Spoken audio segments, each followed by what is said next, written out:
Following President Trump's phone call with Vladimir Putin, everyone seemed to come to the conclusion that at least a partial ceasefire had been put into a place, even though he didn't get the full 30-day full ceasefire that he had been seeking for. At least there was something positive to come out of it. And then all the sides agreed to continue working toward the next level so that we could then get to a full ceasefire leading to a complete end of hostilities and an end to the war. Or at least that's kind of the way it was projected. In the days since that time has come, even the days and hours, all of a sudden it's not so clear that the understandings of the United States side, of the Russian side, of the Ukraine side, and of the European side, everybody seems to have a different view. And we're going to try to figure out what that means for the prospects for peace, what it means for the war, with our favorite international relations theorist, John Mearsheimer, professor of political science at the University of Chicago, and just really kind of the guru of foreign policy in the United States. So first of all, welcome back to the show, Professor. It's a privilege to have you here. I'm glad to be here as always, Danny. And of course, this is going to be an easy one for you, especially somebody like you, because it's so obvious that there's, how to solve this really thorny problem. So, really, even before I get into some of these contradictions and some of the views that different people have out there, and really some of the roadblocks to getting this thing done at all, even a ceasefire, much less the end of the war. What was your thoughts coming out? Or actually, let me ask the question differently. Prior to Trump meeting with Putin, saying that he was going to try to get a 30-day full ceasefire, which he had agreed to with Zelenskyy a few days earlier in Saudi Arabia, what did you expect to come out, and how did that match up with what did come out? Well, I don't care much about all this talk of a ceasefire. It just doesn't matter very much. The Russians have made it unequivocally clear you're not going to get a meaningful ceasefire until all the pieces of a meaningful peace agreement are in place. The Russians would be crazy to agree to a ceasefire of any consequence at this point in time. And they have said that over and over. So we have all this discourse back and forth about ceasefire this and ceasefire that, but it just doesn't matter very much. What matters is whether or not Trump and Putin are moving towards agreement on the basic three Russian demands that have to underpin any meaningful peace agreement. And we have hardly any information on what kind of progress they have made with regard to these three Russian demands. So who knows where we are? Well, there's a lot of people that will chime up in that, and they want to give different versions of where they think we are. Let's start in France. France 24, one of their English language media sites, is saying, one of the bigger problems that and this is going to be echoed by others also, and this is throughout the West really, but these are good examples of what the common thinking is of many in Europe, is that you can't trust Putin. So you can't trust the paper this is written on because he never keeps his word. Here's one actually about, first of all, the country of Georgia from 2008. When it comes to these ceasefires and international agreements, is there any reason to believe he's negotiating in good faith now? Once again, not to be glib, but no. Look, skeptics who look at Putin's record over the past quarter century say that the pattern is crystal clear. Ceasefires are not peace deals. They are stalling tactics. They are a record of buying time, weakening opponents, and extracting concessions. Hey, look, you can make a list of 10 or 20. I chose 4 or 5. Georgia war. There was an EU-brokered ceasefire. What happened after it was signed? Russian forces continued to advance and occupy Georgia's breakaway territories of South Ossetia and Abkhazia. Putin essentially ignored the deal while claiming to do anything but. So there's going to be some factual issues here. First of all, this whole thing about what happened in 2008 is a little different than what he portrays here, especially with actions taken by Saakashvili. How do you view that? I think that's true. I mean, I think what's going on here, Danny, is that as part of the giant, and I think that's a good word, giant propagandizing effort in the West to portray Putin as the bad guy at every turn, what we have is a situation where individuals get on television or go on a particular show and they tell a story where Putin is blamed for everything bad that's happened. I mean, you see this especially with regard to the Minsk Accords, which is on that list that the gentleman just put up on the screen, right? The Russians are seen as the ultimate bad guys with regard to Minsk. But I think if you look at what happened in the Minsk negotiations, it's very clear that it was the Ukrainians, the Germans, and the French who were duplicitous, not the Russians. And I think you can make a similar case with almost all of these other instances. But that's not the story you get in the West, because what the West wants to tell everybody is that Putin is the ultimate bad guy and he can't be trusted. But let's assume that's true. He can't be trusted. Well, let's assume all of this propaganda is true. He can't be trusted. So what are we going to do? We're not going to cut a deal with him. We're just going to continue the war that we're losing. More Ukrainians are going to get killed. They're going to lose more territory because we can't trust Putin. The problem here, Danny, is we have no cards to play. So in a very important way, we have no choice but to trust Putin. Yeah, I want to. You just mentioned the issue with the Minsk Accords, but I still want to show, because I want people to see how it's being portrayed by the West, because he went on to talk specifically about the Minsk agreement. Now, this is really the mother of all violations. This is what the skeptics point to today with regard to the current talks. Minsk agreements, they were actually protocols, Oliver. There was Minsk 1, it's called, and Minsk 2, September of 2014, February 2015. What is it? It was to de-escalate in Donbass in eastern Ukraine.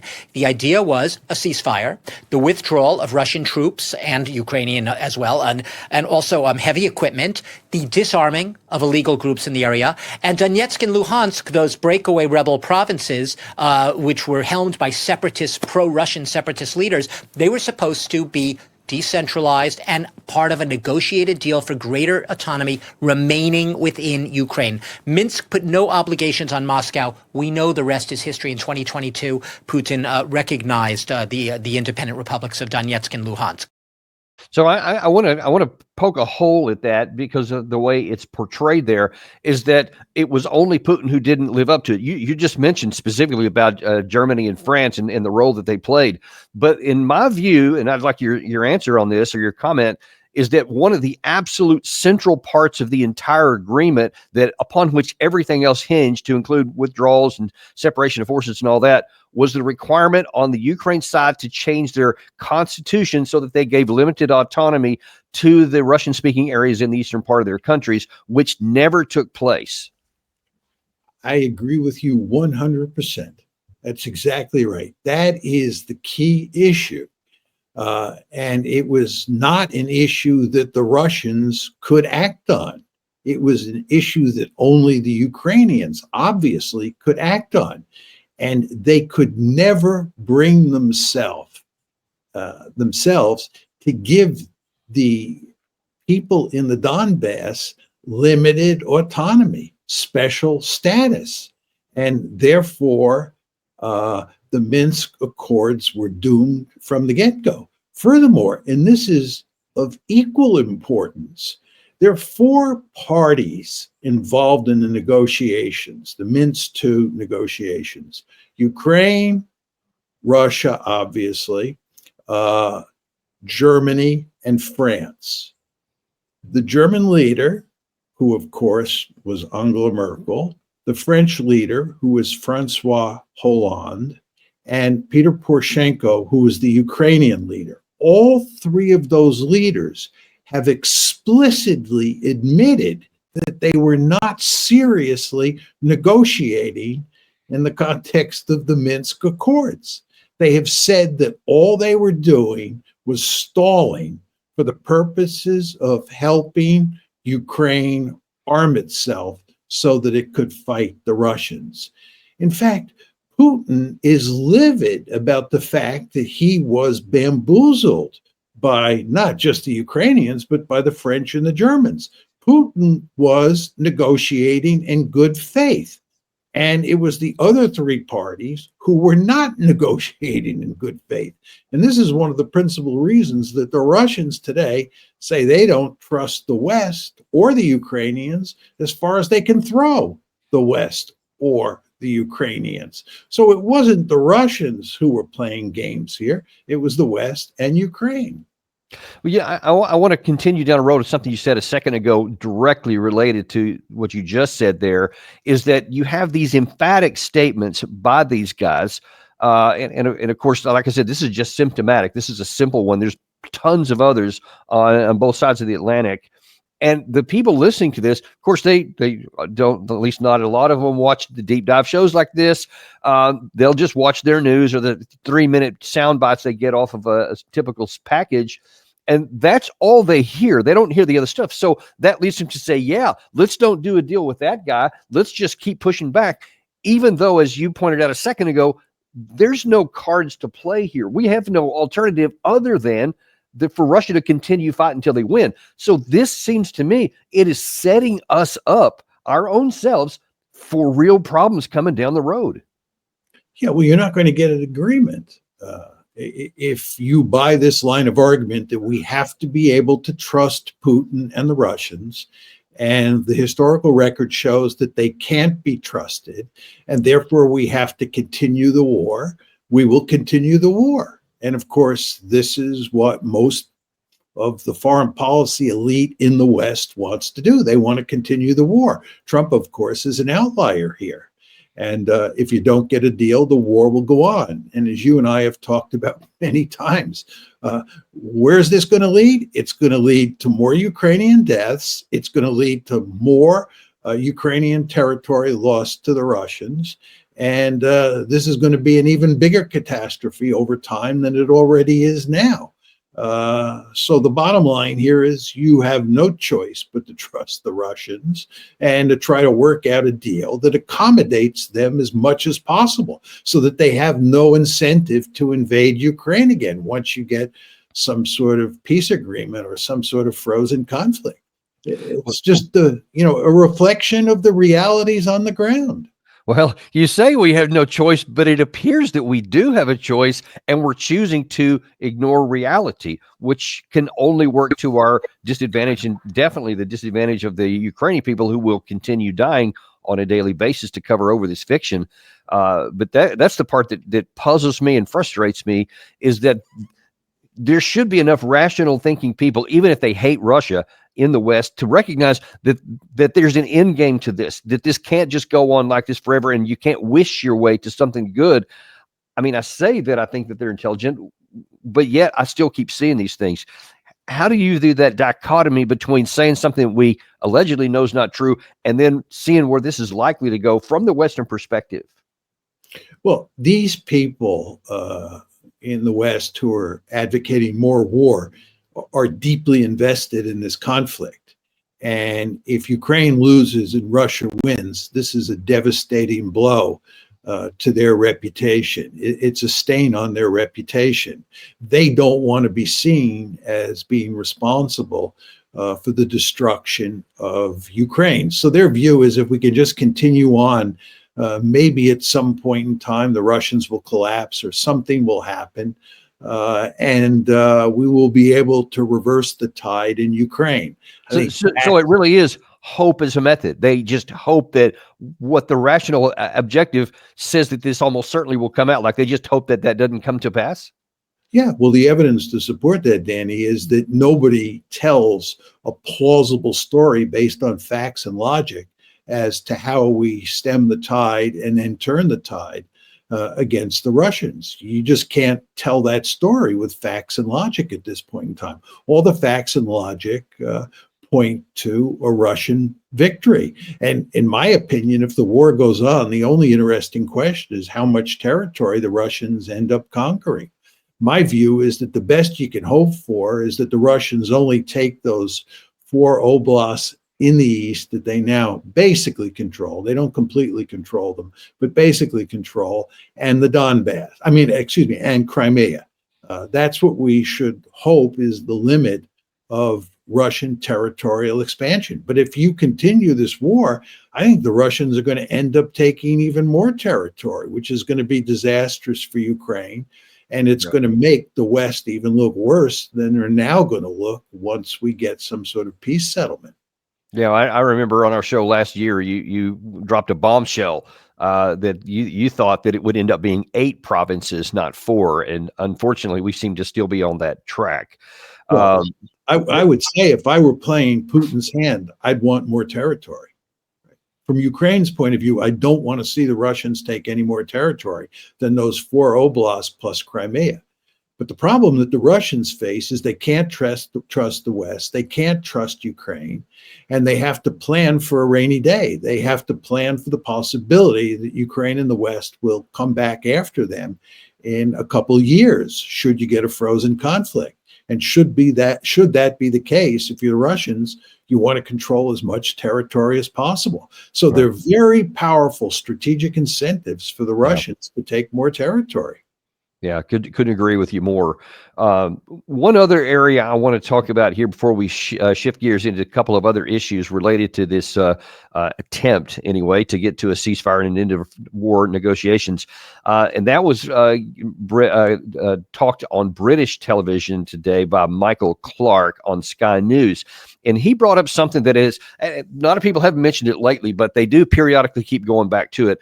And that is that the real seeds of this disaster are that Putin lied, not just in the Minsk Accords, but all the way back to the Budapest memorandum.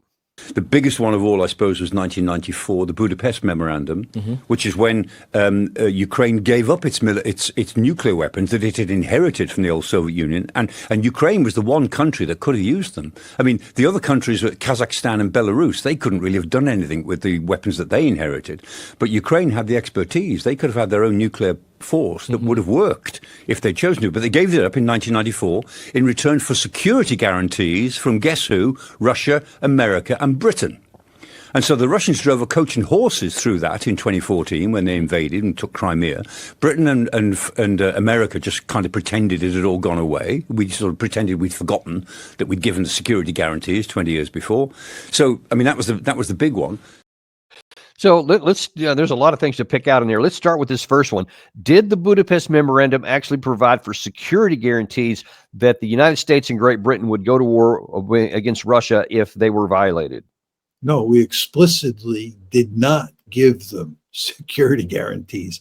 Unsurprisingly, the Ukrainians wanted security guarantees then, just as they want security guarantees now. What we gave them were security assurances. Just very important to understand that. No security guarantee, a security assurance. And there was a very important caveat that was thrown in. And basically, what was written down was that none of the countries would threaten or invade Ukraine except in self-defense. Except in self-defense. That was the qualifier that was thrown in. And the Russians, of course, would justify what they did by saying they invaded Ukraine in self-defense. They view this as a preventive war. They thought that NATO, in expanding eastward to include Ukraine in the alliance, was creating an existential threat and acting in self-defense. They took Crimea in 2014, and then they invaded in February 2022. And from an international realist point of view, to what extent would you say that also what did not exist in 1994 was NATO expansion on the table of coming into Ukraine? That didn't happen until 2008 when it was first talked about in the NATO meeting there. But would that have changed the dynamics anyway? Because of now Russia feels a threat coming up on their border, according to them. Well, just to put this in context, when we took away, or we forced Ukraine to give up its nuclear weapons, NATO expansion was not a serious issue. The Clinton administration decided on NATO expansion at the end of 1994, and we had pushed Ukraine to give its nuclear weapons up in 1993 and early 1994. And the whole question of Ukraine coming into NATO wasn't on the table. And as you point out, the whole question of Ukraine and NATO was not an issue until April of 2008. So the decision is made to expand NATO in 94. This is after Ukraine has given up its nuclear weapons, right? The decision is made to expand NATO in 94. The first tranche of expansion is 99. The second tranche of expansion is 2004. And in those first two tranches, Ukraine is not an issue. It's in April 2008 when the decision is made to bring Ukraine into NATO. And at that point, of course, Ukraine has no nuclear weapons. So you see that what people like Michael Clark and others did, and you want to understand that Michael Clark was not arguing that Ukraine should keep its nuclear weapons in 1993 or early 1994. He was fully in favor of Ukraine giving up its nuclear weapons. So he left Ukraine. People like him left Ukraine in a vulnerable position. And then people like him who were enthusiastic about NATO expansion pushed Ukraine to seriously countenance joining the alliance. And this was a prescription for disaster because the Russians made it clear that this was not going to happen and that they would destroy Ukraine before they would let it come into the alliance. So people like Michael Clark over time have played a key role in the destruction of Ukraine. And it's quite amazing to me to listen to them talk now as if, you know, they were advocating the right thing in 1993, 94, and that their decision to bring Ukraine into NATO was a wise decision. Nothing could be further from the truth. The Michael Clarks of this world deserve to be blamed for what has happened in Ukraine. They deserve to be blamed for this catastrophe because they played a key role in bringing it on. And you know, he also inherent in his argument there is his claim that, you know, guess who? The UK and the United States allowed Russia to just run roughshod over that and invade in 2022, aside from the alleged security guarantees, not assurances, that he said, because of the Budapest memorandum. And so I would ask, are you advocating that in light of what you thought was a security guarantee from the Budapest memorandum, that we should have gone to war with Russia in 2022? I mean, that question deserves to be answered.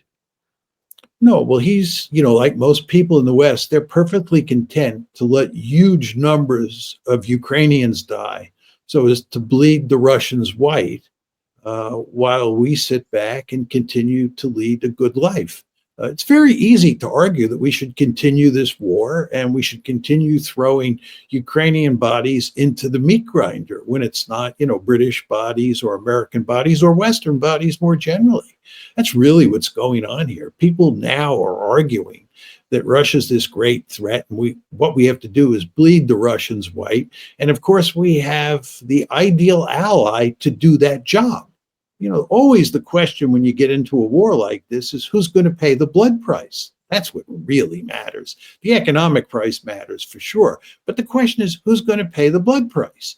And it's quite clear that it's the Ukrainians who are paying the blood price. We are not paying the blood price. So the Michael Clarks of the world are perfectly happy to continue throwing Ukrainian bodies into the meat grinder. Yeah, and that's one of the things that is a personal, real point of anger and disappointment and frustration for me. Looking further into Europe and talking about some more of the chaos that's going around and how this war is going to end, where it's going to end, if it's going to end. We had last weekend, and actually, I think today there's actually a meeting in Europe among some of their military folks about this coalition of the willing and this robust peace force that they're thinking about putting in after some mythical agreement that somehow Russia would agree to that would allow NATO troops on any flag to come in, even though Russia has been categorically against that. But still, they're having this meeting claiming this. Well, at the same time, in the news today is that Emmanuel Macron is starting to throw around the war the war tag. He's saying that France issues its citizens with an invasion guide, how to survive a nuclear attack after Macron warned Europe must prepare for war. I got to think, if you're talking about trying to find an end to a war, or if you're thinking about should we continue fighting and you think there's a chance that you're going to end up with nuclear war, seems like it would be in your interest to get this thing off the table by whatever means necessary. What do you make of this? I agree with you. I don't know what to say. I find it hard to understand what he's thinking. Both he and Keith Starmer appear to me to be living on another planet where facts and logic don't matter. I just kind of don't understand what they're doing. A coalition of the willing that's led by France and Britain. This is just going to go nowhere. I mean, first of all, as you said, the Russians are not going to let these people in as peacekeepers. But even if they did, they don't have the capability to do much of anything. There's not much military power there. I mean, they're pretending, the British and the French are pretending that they can give security guarantees to Ukraine, that they can come to the defense of Ukraine. This is not a serious argument. Zelenskyy has made the point very clearly. There's only one country on the planet that can give Ukraine meaningful security guarantees, and that country is the United States of America. And we have made it clear we're not going to give them a security guarantee. And the idea that the French and the British are, and that they're going to take up the slack as we begin to slither away from Europe, I wouldn't bet a lot of money on that. Right. Yeah. It's not a good place to invest your cash if you're looking to get a good investment return. You mentioned earlier in this show that really what's on the table right now is a recognition of reality and only losing the 4 oblasts that have already been annexed by the Russian Federation into their territory. Crimea, of course, will stay on the Russian side.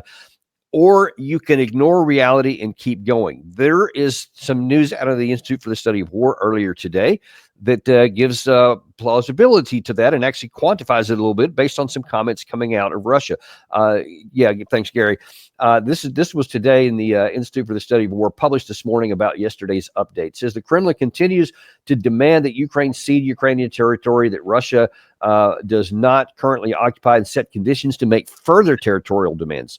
Russian business outlet Kommersant reported on March 18th that its sources that Russian President Vladimir Putin stated at a private meeting that Russia would not claim Odessa and other territories if unspecified countries recognized the administrative borders of those 4 territories. So President Putin allowed to be leaked that basically he just agreed with what you said. If we agree right now, that's where the territorial losses stop. But Putin also recently claimed that Novorossiya, which one of our guests mentioned a minute ago, is an integral part of Russia. And Kremlin spokesman Dmitry Peskov said that Novorossiya is all of eastern and southern Ukraine, including the Odessa Oblast. Ukrainian President Vladimir Zelenskyy stated on March 18th, that Russian forces are concentrating in Kursk Oblast and on the border with Sumy Oblast and may be preparing for new attacks on Sumy, Kharkiv, and in the southern part of the Zaporozhye Oblast. So militarily, there's a lot of things going on there. You see there's the Kherson down there in the lower part, Kharkiv in the upper part,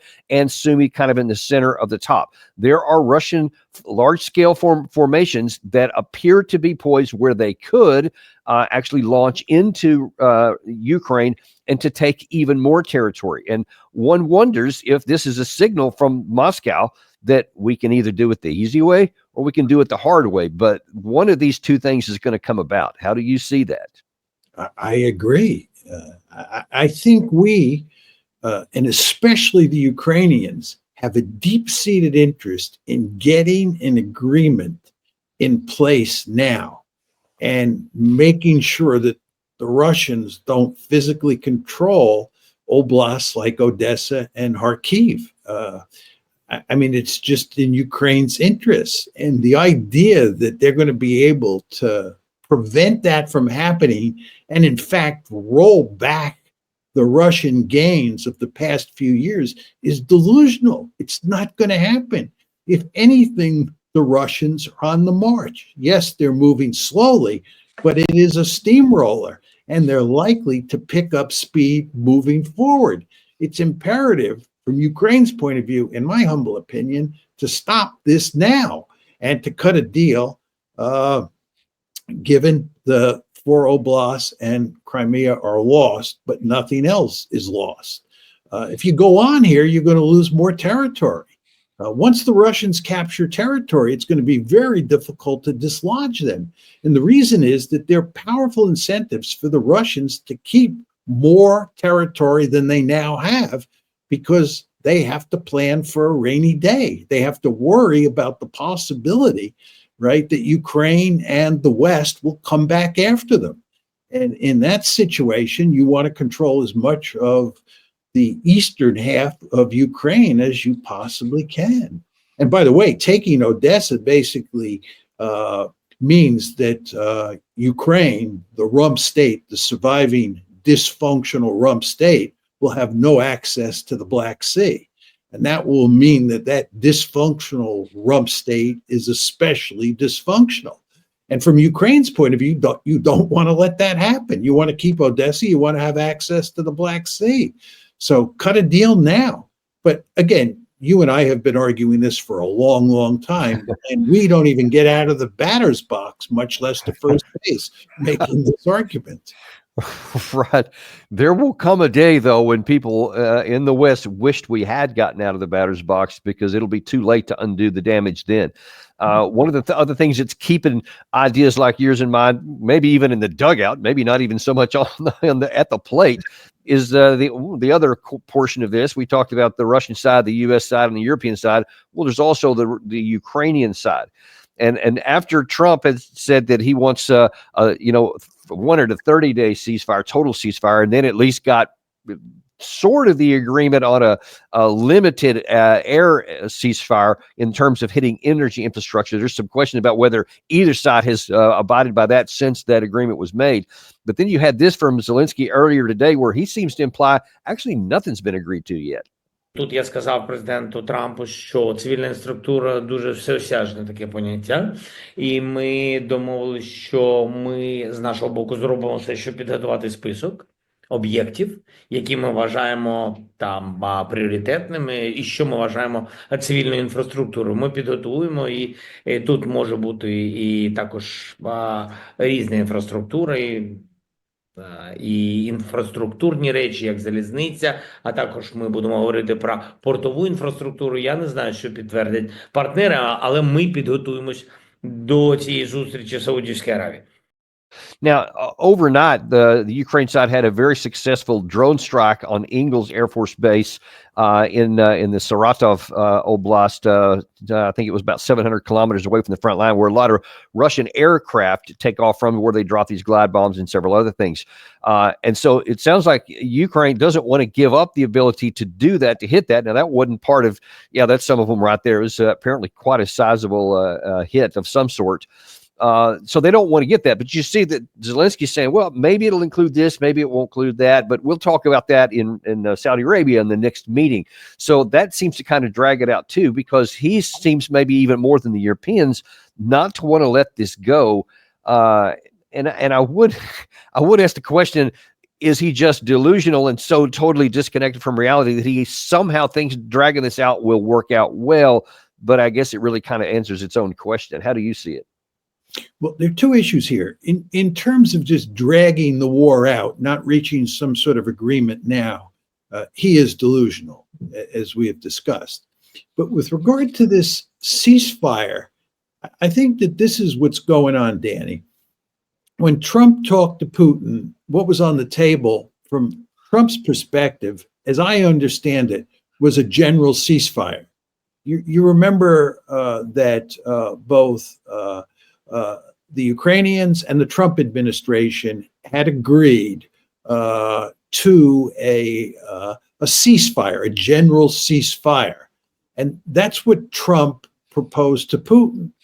Putin said he wasn't interested in a general ceasefire. What he wanted was a ceasefire that involved attacks on infrastructure. Now, a lot of people believe that Putin put that forward because the Ukrainians at this point in time have an upper hand when it comes to attacking infrastructure.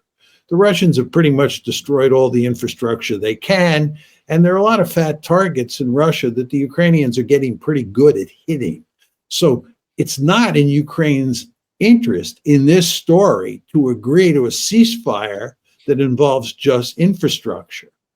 So that's why you see Zelenskyy has little interest in this ceasefire proposal that Putin put forward and that Trump accepted. And this is why he's juking and jiving and continuing to attack infrastructure as much as he can and delaying a final decision on when there's going to be a ceasefire involving infrastructure. Now, some of the Russian experts I've been conferring with here of late suggest that their expectations of the Russian side will be that they're not going to be in any hurry for anything. They're just going to continue going on with these slow and methodical but lethal strikes that they've been doing, the advancing on the ground. Putin said a couple of days ago that he wants Gerasimov, their general, to carve out a security buffer on the north in the Sumy area, which seems to line up with what Zelenskyy says he sees forming on the northern part of his border, and of course all in the western part, or the eastern front, where they're going to the west. So the question is, do you see Russia just saying, I'm content to let you guys drag this out because I'm just going to keep on going until I get what I want?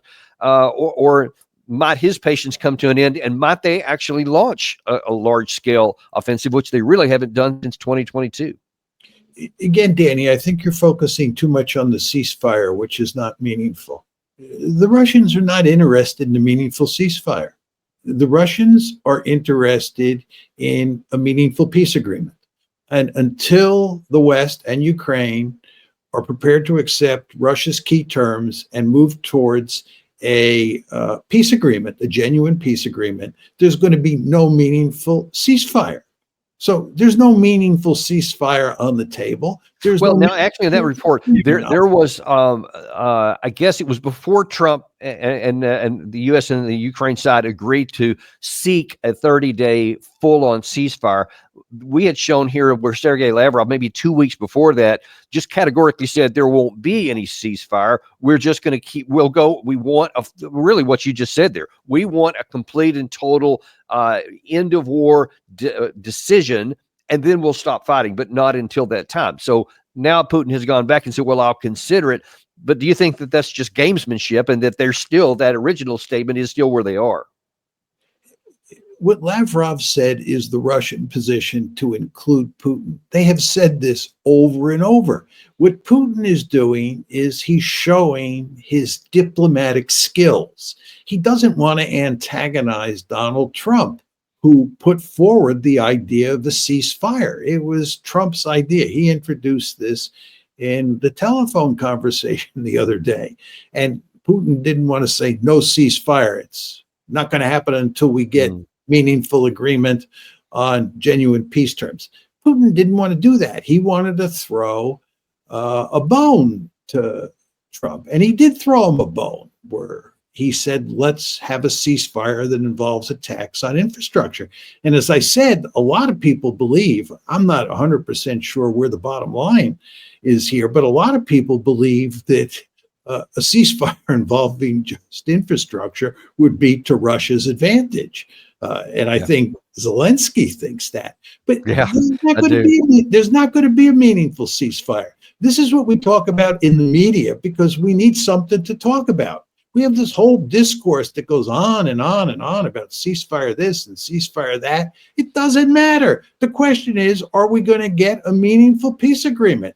And whether or not we get a meaningful peace agreement depends on whether or not we accept the three main arguments or demands that the Russians have put on the table. It's as simple as that. And by the way, I would imagine that Putin and Trump talked about those demands. They're just not telling us what they said. And if they didn't talk about it, I bet their lieutenants who are meeting behind the scenes are talking about it, because there's no point in talking about negotiating a peace agreement with the Russians and improving relations if you don't deal with those three demands.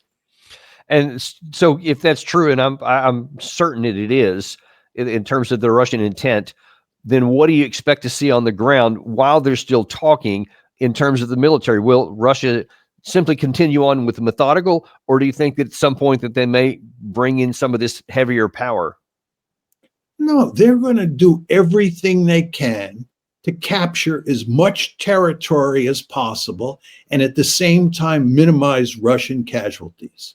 They understand this is a war of attrition, and they don't want to throw their soldiers into a meat grinder. They want to rely much more heavily on firepower, whether it's from artillery or from the air, and use that to help them move forward. Furthermore, they have been raising more and more troops. The asymmetry in size between the Russian forces and the Ukrainian forces has grown over the years, as you and I know. The Russians have trained up most of their forces in ways that the Ukrainians have not, and they are preparing for offensives starting in the spring, and they will push back the Ukrainians more and more along the Eastern Front. And with regard to the Kursk region, they've basically pushed almost all of the Ukrainian forces out. And now we're talking about how much territory in Sumy they're likely to occupy. Yeah. So the Russians are going to win, and there's nothing the Ukrainians can do to turn the tide at this point in time. And the Russians, I believe, will do everything possible to maximize the amount of territory they take. And again, as I said, minimize the number of Russian casualties.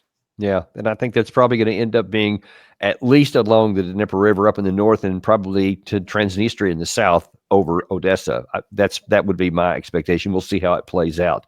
Well, I think with regard to your expectation, I think what I'm saying here is that the Russians would do what you would do if you were in charge. If Vladimir Putin called you up and said, Danny, I want you to be my chief of staff, you plan the forthcoming offensives for the spring, summer, and fall of 2025. I think what you would tell him would be what he would do anyway, because common sense tells any person with any military experience or any experience in the realm of strategy what to do here.